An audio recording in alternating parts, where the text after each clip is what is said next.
and the crossing of the age of Pisces into Aquarius is actually in reference to constellations, which interestingly enough occur at the exact same time as the Great Cycle prophesied by the Maya, as well as many other cultures. As said before, pantheistic rituals are prevalent in all monotheistic religions today.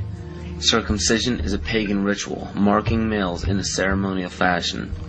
Weddings are pagan by nature in the wearing of a ring, which symbolizes the ring of Saturn.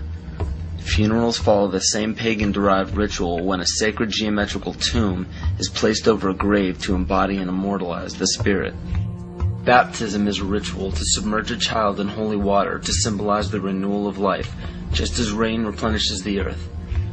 The Holy Grail filled with wine is a representation of the blood that comes from the birth canal during menstruation, not the blood of Christ. This ritual was taken over by the patriarchal society. Males could not give life as women do, so to symbolize a male giving life was to draw blood, which could only be done by injury. In ancient Egypt, the goddess Isis was the personification of wisdom.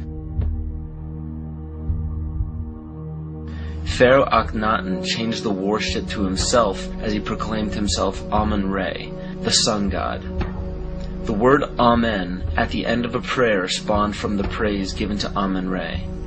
From there, the Hebrews left Egypt and traveled north into the Middle East, where they encountered the Canaanites, who worshipped the god of Saturn, El. The merging of these three gods became the name of the land today, which is known as Isis, Re, El, or Israel. 98% of Judaism is based around the worship of Saturn. And the sacred day of worship is Saturday. The worship practice on Sunday is originated from the Egyptians who worshipped the sun god. Most people simply pass these things off and never question their origins, but this just scratches the surface of the pagan influence over the present day. It is not just found in religions, it is found right here in our own backyard.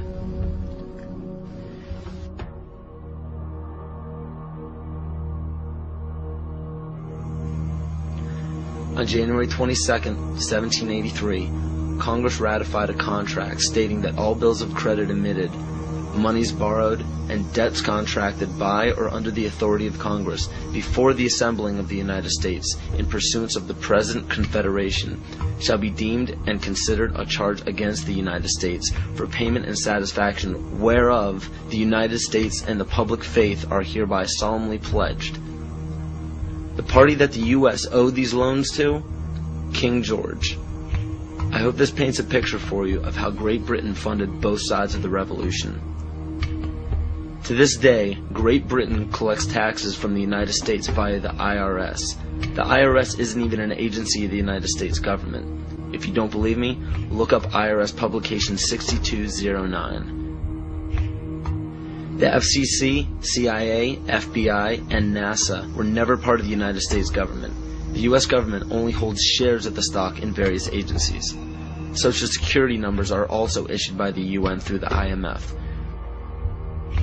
The Civil War, which lasted from 1861 to 1865, was also instigated by Amschel Rothschild to divide the United States and force it into debt with his central bank.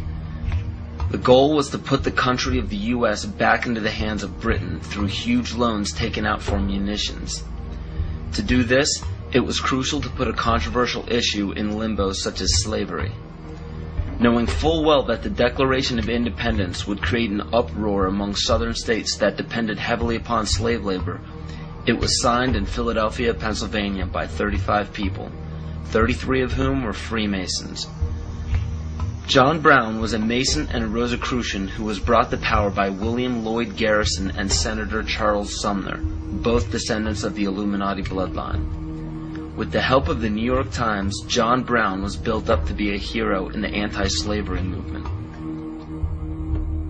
Ulysses S. Grant, former president, was born Hiram S. Grant. This name was given to him by his father, Master Mason Jesse Root Grant. Jesse Root Grant worked for John Brown's father and then went on to work for E.A. Collins, one of the 13 Illuminati bloodlines.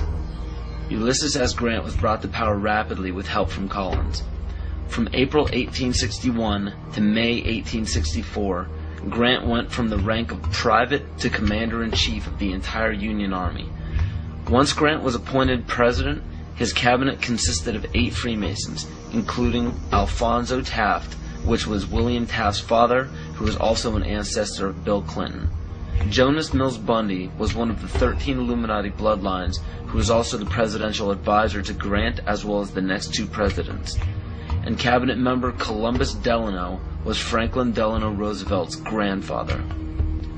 In November 21, 1933, President Franklin Roosevelt wrote, "The real truth of the matter is, as you and I know, that a financial element in the large centers has owned the government ever since the days of Andrew Jackson." Abraham Lincoln's father was A.A. Springs, who was part of the Rothschild dynasty. Lincoln's half-brother worked for Louis Cass Pasteur in the Merovingian dynasty, which was the 13th Illuminati bloodline. Pasteur also owned Jekyll Island, which was where the Federal Reserve Bank was created. In the mid-1800s, Abraham Lincoln and the Whigs were trying desperately to keep Andrew Jackson from establishing a gold standard called the Independent Treasury System. Lincoln and his party fought to set up a central bank, making such public speeches as, "Under a gold and silver standard, all will suffer more or less, and very many will lose everything that renders life desirable." This statement resounds elements of scare tactics in this speech and other speeches on the matter given by Abraham Lincoln. They give no real evidence or explanation. In the early 1900s, after a failed attempt for Woodrow Wilson to set up what was called the League of Nations following World War I, Wilson and his advisor, Colonel House, set up the Institute of International Affairs. This institute had 2 branches, one set up in England called the Royal Institute of International Affairs, and the Council on Foreign Relations was incorporated as the American branch in New York on July 29, 1921. Founding members include Colonel House, J.P. Morgan, John D. Rockefeller, and a few others. A national income tax was declared unconstitutional in 1895 by the Supreme Court, but a constitutional amendment was proposed in Congress by Senator Nelson Aldrich.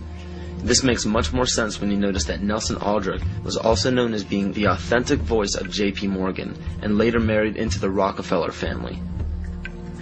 Today, 27 to 35% of American workers' pay is taxed, and this money goes to a central bank called the Federal Reserve, or the Fed.